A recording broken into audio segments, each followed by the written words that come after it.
ये हिंदी की कविता है। कवि रसखान इसका कवि है और उन्होंने इसी कविता की रचना की है। हमारे धर्म में और भगवान श्री कृष्ण की भक्ति में हम ऋषि मेहता, मीरा आदि कवियों को याद करते हैं जिन्होंने हिंदी और गुजराती में कविता की रचना की है, लेकिन वो हिंदू कवि थे और कृष्ण भगवान की भक्ति उसे अपने परिवार से ही मिली। लेकिन यहाँ पर रसखान है जो कवि है वो हिंदू कवि नहीं है, वो मुस्लिम है। फिर भी मुस्लिम होने के बावजूद भी उन्होंने भगवान कृष्ण की अनन्य भक्ति की है, ये बताया गया है। वो मुस्लिम कवि है। ब्रज भाषा में उन्होंने कई कविताओं लिखी है। इनमें से एक ये भी कविता है जिसमें रसखान मंदिर और मस्जिद दोनों में भेद नहीं रखते। भगवान कृष्ण की भी भक्ति करते हैं और कृष्ण भगवान रसखान के लिए आराध्य देव के समान है।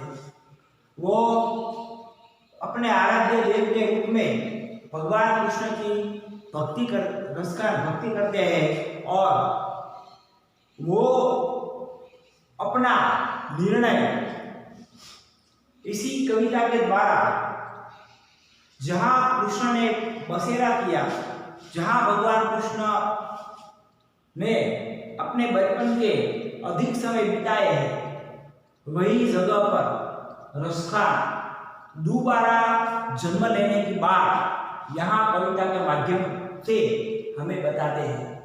यानी कि कवि इसी प्रकार की पंक्तियों के द्वारा अपनी अनन्य भक्ति भगवान श्री कृष्ण के प्रति व्यक्त करता हुआ दिखाई देता है। रसखान का जन्म सन 1548 में ईस्वी सन में और निधन सन 1628 में ईस्वी सन में। इसी प्रकार उसके जीवन काल के दरमियान उन्होंने इसी प्रकार की भगवान कृष्ण की भक्ति की कविता की रचना की है। इन कविताओं में से एक कविता हमारे ये पाठ्यक्रम में कवि रसखान की कविता बताई गई है। यहाँ पर कवि रसखान मुस्लिम कवि होने के बावजूद भी हिंदू और मुस्लिम में वो भेदभाव नहीं रखते। वो सभी धर्मों को एक ईश्वर की ओर ले जाने वाला, सत्य की ओर ले जाने वाला समझते हैं। यहाँ पर रसखान भगवान कृष्ण की भक्ति की ओर अपनी भावना, अपनी श्रद्धा व्यक्त करते हुए दिखाई देते हैं। ये सवैया है। सवैया सवैया में 4 पंक्ति होती है। इसी प्रकार की 4 पंक्ति के माध्यम, सवैया के माध्यम से यहाँ पर उन्होंने कृष्ण की भक्ति बताई है। सवैया के माध्यम से वो कहते हैं, मानुष हो तो वही रसखान बसो, मिली गोकुल गांव के द्वार।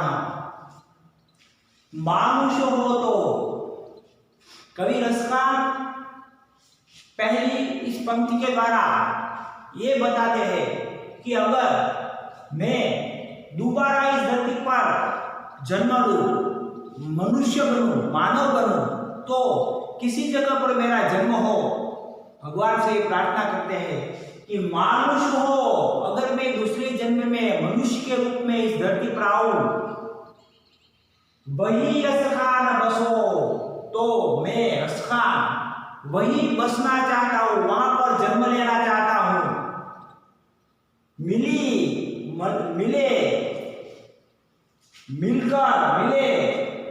गोकुल गांव के वारण का अर्थ होता है जो पशुओं को चराने के लिए जंगल में, अरण्य में जाते हैं वही लोग। वारण आपको गुजराती में कही तो गोवाड़िया हो। गोकुल गांव के वारण जन्म हो और गोकुल के अरण्य में जिस जगह पर भगवान कृष्ण अपने मित्रों के साथ गाय धेनु लेकर अरण्य में जाते थे, उसी प्रकार वो भी भगवान कृष्ण जिस धरती पर चले हैं उसी धरती पर चलने की इच्छा व्यक्त करता। रसकान भी इसी प्रकार की इच्छा व्यक्त करता है कि मानुष हो तो अगर मेरा दोबारा जन्म हो और मैं मानव बनूं तो वही रस खाना।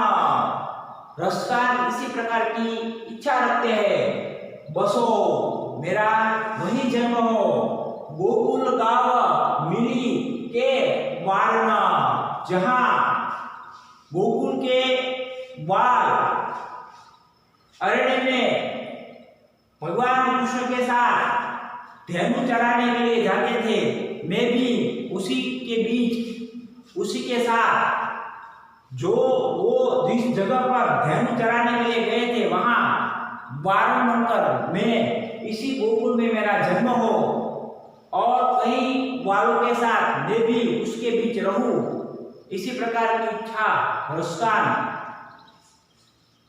अपने मन में रखते हैं। इसीलिए पहली पंक्ति में उन्होंने बताया मनुष्य हो तो वही रसखान, अगर मैं मनुष्य बनूं तो मैं रसखान यही इच्छा रखता हूं। बसो बसो अटे जन्म हो, मेरा बसेरा हो वहां पर। मिली गोकुल गांव के द्वारमा, तो मुझे गोकुल के वालों की सहायता मिले, मैं उसके बीच में रहूं, उन वालों के बीच में अपना अधिकतर समय प्रसारित करूं। यही इच्छा कवि रसखान पहली पंक्ति के माध्यम से भगवान कृष्ण के प्रति अपनी श्रद्धा भावना को व्यक्त करते हुए बताते हैं। दूसरी पंक्ति, जो पशु हो तो कहाँ बस मेरो, अगर मैं धरती पर पशु के रूप में आया, प्राणी के रूप में आया, तो प्राणी के पास इतनी बुद्धि नहीं होती जो मनुष्य के पास होती है। इसलिए वो कहता है कि जो पशु हो, अगर मेरा जन्म पशु की योनि में हो जाए, पशु में बन जाऊं, तो कहाँ बस मेरो, तो मेरे वश में कोई बात नहीं है। बस मेरो, मेरे वश में कोई बात नहीं है। तो पशु है, पशु के पास बुद्धि शक्ति मानव की जैसी नहीं होती। मानव के पास जितनी बुद्धि होती है उतनी पशु के पास नहीं होती। इसलिए कवि कहते हैं कहाँ बस मेरो, तो मैं वश में कहाँ हूँ, तो मैं पशु हूँ, इसलिए मेरी बुद्धि मेरे वश में नहीं है। मानव के पास जितनी बुद्धि है उतनी बुद्धि पशु के पास नहीं है। फिर भी कवि चाहता है चलो नीता नंद की धेनु मजारना, अगर मैं पशु बन जाऊं तो पशु भी मैं गोकुल में धेनु के रूप में बनूं, पशु के रूप में मैं धेनु बनकर आऊं धरती पर, और कहां पर रहूं, नीत हमेशा नीत नंद की धेनु मजारना, जहां पर नंद की धेनु अरण्य में जाती है तो उसके बीच मेरा निवास हो, उसके साथ में रहूं। चलो चढ़ने के लिए जब नंद की धेनु अरण्य में जाते हैं तो उसके साथ मैं भी उसके बीच पशु बनकर नंद की गायों के साथ धेनु के साथ चढ़ना चाहता हूं। अगर पशु बनूं तो भी वो नंद की गायों के साथ रहना पसंद करता है। तो यहाँ पर भी भगवान कृष्ण के प्रति अपनी श्रद्धा और अपनी भावना बताई गई है। फिर कहा आगे, पहाड़ हो तो वही गिरी को, अगर मैं पत्थर बन जाऊं तो पत्थर भी वहां पर ही बनूं जहां पर पहाड़ हो, तो वही गिरी को, अगर मैं पत्थर बन जाऊं तो उसी पहाड़ का पत्थर बनूं। जो जिसे धारण किया था, जिसे धारण किया था, कर यानी कि हाथ, जिसे अपने हाथ में धारण किया था, छत्र पुरंदर कारण, छत्र के रूप में, पुरंदर यानी इंद्र भगवान के कारण। जब गोकुल में सब लोग एकत्रित हो गए और भगवान कृष्ण ने कहा इंद्र की पूजा मत करो, ये जो पहाड़ दिखाई देता है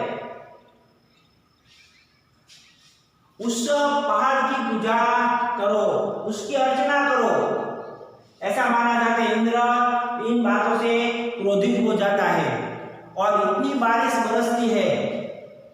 उसी वक्त गोकुल के लोगों को बचाने के लिए भगवान कृष्ण जो पहाड़ था गिरी, वो अपने हाथ से उठा लेता है।